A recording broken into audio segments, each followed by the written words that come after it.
आइए तुलसी Tapovan YouTube channel में आप सभी भक्तों का बहुत बहुत स्वागत है। इस वीडियो में हम चर्चा कर रहे हैं कि गृहस्थ जीवन का धर्म क्या है। और आप ज़्यादातर ऐसे गृहस्थ लोग ही मुझे सुन पा रहे हैं और यह वीडियो आपके काम की है और ये आप सुन लें और भी लोगों को सुनने का मौका दे दें, इसको आगे भेजें। गृहस्थ जीवन का एक बहुत बड़ा धर्म है, वो यह है कि सुन लें पहले। गृहस्थो गोपयेत दारान विद्यामभ्यासयेत सुतान पोषयेत सुजनान बंधून एस धर्म सनातन।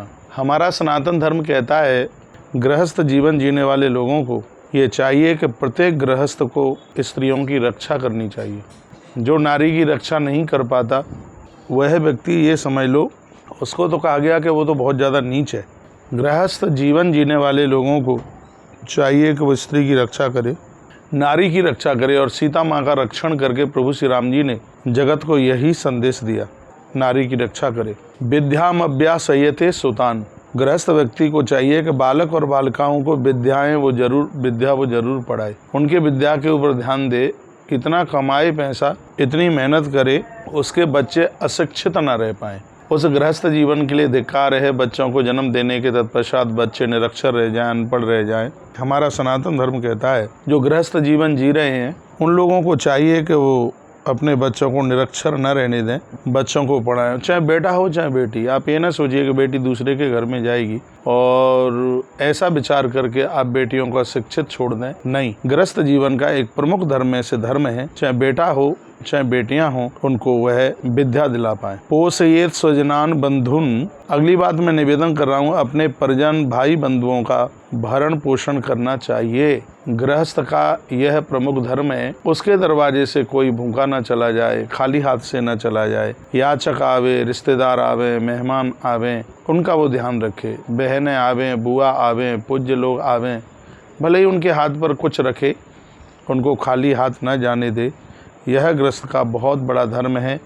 गृहस्थ नारियों की रक्षा करे, बच्चों को पढ़ाए, घर में वृद्धों का ध्यान रखे और भाई बंधुओं का भरण पोषण करे। लिखा है एस धर्म सनातन। यही हमारा सनातन धर्म कहता है। अब थोड़ा आप विचार करें, क्या इस बात के ऊपर आप खरे उतर पा रहे हैं? आपकी वजह से नारी सुरक्षित है, आप बच्चों को पढ़ा लिखा पा रहे हैं, आपकी वजह से घर में वृद्ध मुस्कुरा रहे हैं कि नहीं, और आप अपने बंधु बांधवों के भी काम आ रहे हैं कि नहीं। यदि ये आपने किया है तो आपने सनातन धर्म के जितने भी सूत्र हैं उन सबको फॉलो किया है।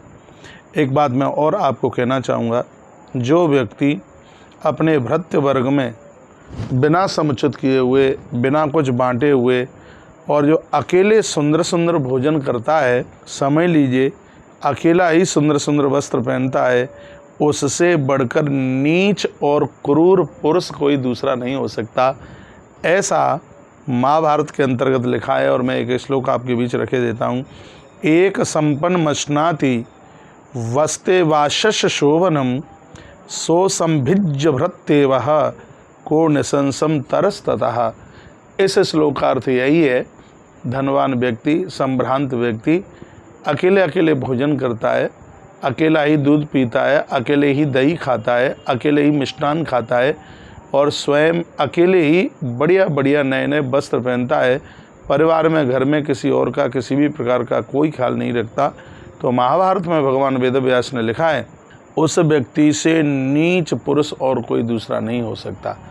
आप घर के मुखिया हैं, आप घर के मालिक हैं, तो आप देखें आपके घर में, मैं तो कहना चाहूँगा आपके घर में नौकर चाकर काम करने वाले जो भी लोग हैं, एक बार के लिए आप स्वयं रह जाइए, लेकिन उन लोगों का ध्यान रखिए।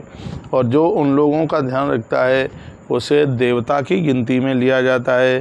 तो एक बार फिर कहना चाहूँगा, एक संपन्नमश्नाति वहस्ते वाशोवनम यो संविभज्य भिरत्येव को निशंसम तरस्ततः। यानी जो व्यक्ति अपने भृत्य इत्यादि को बिना समुचित वितरण किए हुए अकेले ही खाते हैं, सुंदर सुंदर भोजन स्वयं ही करते हैं, सुंदर सुंदर वस्त्र स्वयं ही पहनते हैं, ऐसे व्यक्ति से बढ़कर के और नीच व्यक्ति कोई भी नहीं हो सकता। तो मैं आप सबको कहना चाहूँगा कि आप अपने इस गृहस्थ धर्म को पावन कीजिए, पवित्र कीजिए। आवे अतिथि द्वार पर करो सकल सम्मान, ना जाने किस भेष में मिल जाएं भगवान। दरवाजे पर अतिथि चल करके आया है, उसको भगवत रूप समझ करके ही उसका मान कीजिए, सम्मान कीजिए, उसको जिमाइए और यह सोचिए आज साक्षात ठाकुर जी मेरे भगवान ही मेरी रसोई को पवित्र करने के लिए आ गए हैं, भोग लगाने के लिए आ गए हैं। आया अतिथि द्वार पर नहीं किया सम्मान, सकल धर्म नस जात है कहे स्कंद पुराण। हमारे ग्रंथों में वर्णन है कि आपके दरवाजे पर आया हुआ व्यक्ति भूखा चला जाता है या भूखा रहता है, उसको आप पूछते नहीं हैं, तो आपने 1000 गायों का भी दान किया होगा तो संपूर्ण फल नष्ट हो जाएगा। इसलिए अपने लिए जीना भी क्या ज़िंदगी है, ज़िंदगी सबके लिए जीने की कोशिश कीजिए, तभी तो हम महामानव कहलाने के अधिकारी रहेंगे। बाबा तुलसी ने बड़ा अच्छा कहा था, देह धरे कर यह फल भाई, भजिय राम सब काम विहाई। बाबा तुलसी ने कहा कि मानव शरीर धारण करने का असली अर्थ तो यही है, दुर्लभो मान सो देहो देई नाम छड़ भंगुरा। शरीर दुर्लभ है और मिल भी गया तो कब काल की घंटी बज जाएगी पता भी नहीं है। इसलिए मनुष्य शरीर धारण किया है तो आप अपने ही लिए ज़िंदगी नहीं, औरों के लिए भी जीवन जीने की कोशिश कीजिए। कभी ये मत सोचिए कि परमात्मा ने हमें कुछ दिया नहीं है, ये ज़रूर सोचिए कि हमने लोगों के लिए क्या किया है।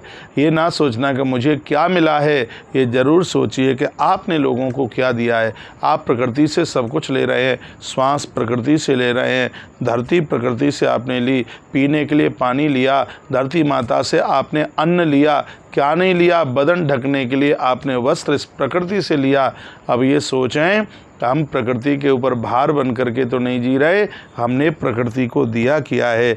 और वही लोग बढ़िया लोग हैं जो लेने से पहले देने की कोशिश करते हैं।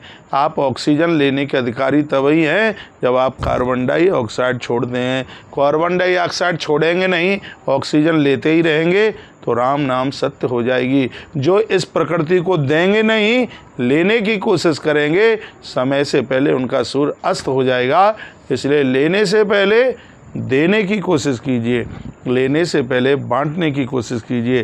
तो इस वीडियो में मैंने आपसे चर्चा की है कि ग्रस्तो गोपये दारान विद्या मशांत से सुतान, जो लोग दूसरों की चिंता करते हैं, जिनके द्वारा नारी सुरक्षित है, जिनके द्वारा बच्चों को पढ़ाया लिखाया है, बंधु बांधवों की जिसने चिंता करी, किसी को भूखा नहीं रहने दिया और जिसने कभी अपने में अकेले नहीं खाया, सबको बांट करके खाया है, वो उसी का ग्रस्त जीवन परिपक्व है। तो ऐसा जीवन जीने की ज़रूरत है। बहुत बहुत धन्यवाद आपके लिए, आपने इस वीडियो को पूरा सुना। इस वीडियो का प्रमुख टॉपिक यह है कि गृहस्थ जीवन कैसे हम जिए, गृहस्थ जीवन का वास्तविक धर्म क्या है। और इस वीडियो को सुन करके आप आनंदित मग्न हो गए होंगे। इस वीडियो को आगे भी लोगों के पास में भेजिए, चैनल को सब्सक्राइब कीजिएगा और वीडियो को लाइक और शेयर करना ना भूलें। बहुत बहुत धन्यवाद आपके लिए वीडियो पूरा सुनने के लिए। जय श्री कृष्णा, जय श्री राम, जय गौ माता, जय राधे श्याम।